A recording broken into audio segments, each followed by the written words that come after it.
Implementasi kurikulum pendidikan agama Islam di sekolah dalam perspektif teori desain pembelajaran. Kurikulum pendidikan agama Islam, PAI, di sekolah memiliki peran strategis dalam membentuk karakter dan moral peserta didik. Berdasarkan penelitian yang dilakukan oleh Fahmi Hidayat, 2021, kurikulum PAI tidak hanya berfungsi sebagai instrumen pembelajaran keagamaan, tetapi juga sebagai media pembentukan kepribadian Islami yang mencakup aspek kognitif, afektif, dan psikomotorik. Tujuan utama dari kurikulum PAI adalah menanamkan kemantapan akidah, memperkuat pemahaman keislaman, dan membentuk perilaku yang sesuai dengan nilai-nilai ajaran Islam. Dalam perspektif teori desain pembelajaran, tujuan ini selaras dengan konsep Gagnesnin Events of Instruction, yang menekankan pada tahap-tahap pembelajaran mulai dari menarik perhatian, memberikan informasi, hingga evaluasi hasil belajar untuk memastikan internalisasi pengetahuan. Struktur kurikulum PAI dalam sistem pendidikan di Indonesia mengacu pada standar isi pendidikan nasional yang menetapkan 5 aspek utama dalam pembelajarannya, yaitu Al-Quran dan Hadits, akidah, akhlak, fikih, serta sejarah kebudayaan Islam. Studi yang dilakukan oleh Sulaiman et al. 2020, menunjukkan bahwa struktur ini dirancang untuk memberikan pemahaman komprehensif tentang Islam dengan pendekatan yang integratif dan kontekstual. Hal ini dapat dikaitkan dengan teori desain pembelajaran Merrill as First Principles of Instruction, yang menekankan bahwa pembelajaran harus dimulai dari masalah nyata, membangun pengalaman, dan mendorong aplikasi pengetahuan dalam kehidupan sehari-hari. Aspek Al-Quran dan Hadits dalam kurikulum PAI berfokus pada peningkatan kemampuan peserta didik dalam membaca, memahami, dan mengimplementasikan nilai-nilai yang terkandung dalam kitab suci. Penelitian Mulyadi Hasan, 2022, mengungkapkan bahwa pembelajaran Al-Quran dan Hadits yang efektif dapat meningkatkan kesadaran keagamaan siswa serta mempengaruhi sikap dan perilaku mereka dalam kehidupan sehari-hari. Dalam konteks desain pembelajaran, pendekatan ini sesuai dengan teori cognitive law teori dari Sweller, yang menekankan pentingnya mengelola beban kognitif dalam memahami teks keagamaan agar siswa dapat menginternalisasi maknanya secara efektif. Pada aspek akidah, kurikulum PAI bertujuan memperkuat keyakinan siswa terhadap rukun iman dan prinsip dasar keislaman. Menurut penelitian Rahmawati, 2019, pembelajaran akidah yang berbasis pemahaman rasional dapat meningkatkan daya kritis siswa dalam menghadapi tantangan ideologi yang berkembang di era globalisasi.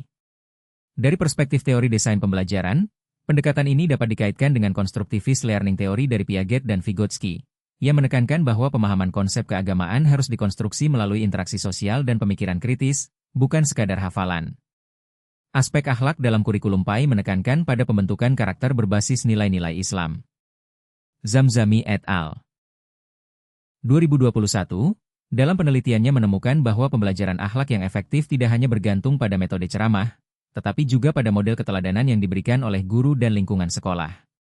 Hal ini sejalan dengan teori social learning theory dari Bandura, yang menyatakan bahwa pembelajaran tidak hanya terjadi melalui instruksi langsung tetapi juga melalui observasi dan imitasi dari figur yang dihormati, seperti guru atau tokoh agama.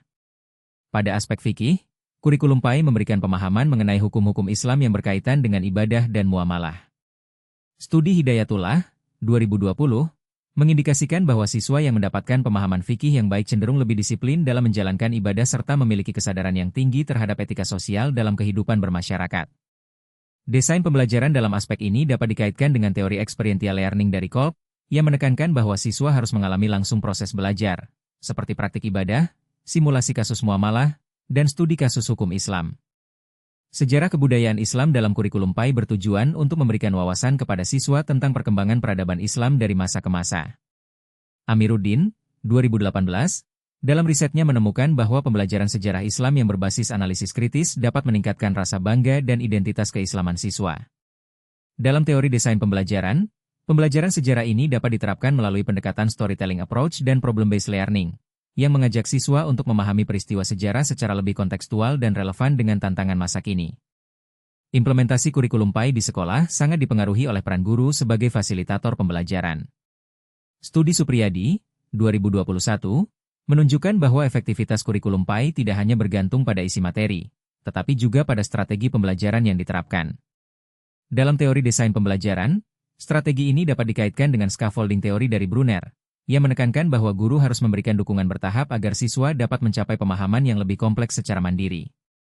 Secara keseluruhan, kurikulum PAI dirancang untuk membentuk generasi yang memiliki pemahaman mendalam tentang ajaran Islam serta mampu mengimplementasikannya dalam kehidupan sehari-hari. Dengan struktur yang sistematis dan pendekatan pembelajaran yang tepat, Diharapkan kurikulum ini dapat berkontribusi dalam mencetak generasi yang beriman, berakhlak mulia, dan berkontribusi positif bagi masyarakat. Melalui penerapan teori desain pembelajaran yang tepat, efektivitas kurikulum PAI dapat ditingkatkan sehingga mampu memberikan dampak yang lebih signifikan terhadap perkembangan spiritual dan intelektual peserta didik.